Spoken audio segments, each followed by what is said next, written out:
Canter, ito yung mga bagong huli ko ngayong season. Ayan, canter. Yung bagong huli ko lang mga nakaraan.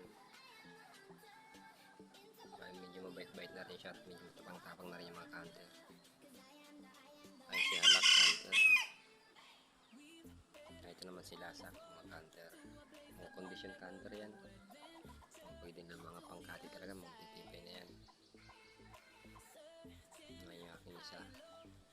Parang canter yung paanak ng aking breed ko. Yan na canter yung pa-breed ko. Nalabuyo.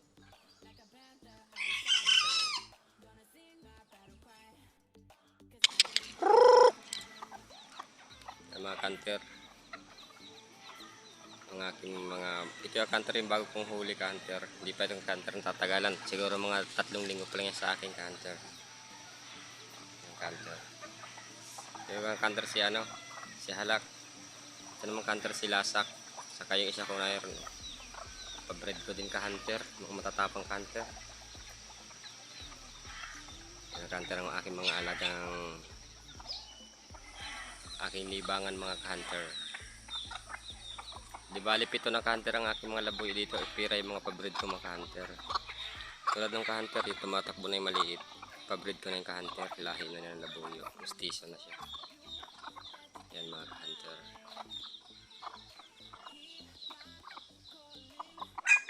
Aking mga labuyo na alaga, ka-hunter. Saka mayroon pa doon 3 na nasa kulungan. Medyo mailap-ilap pa sila, kaya hindi pa pwede makapakita sa camera. Medyo takot pa.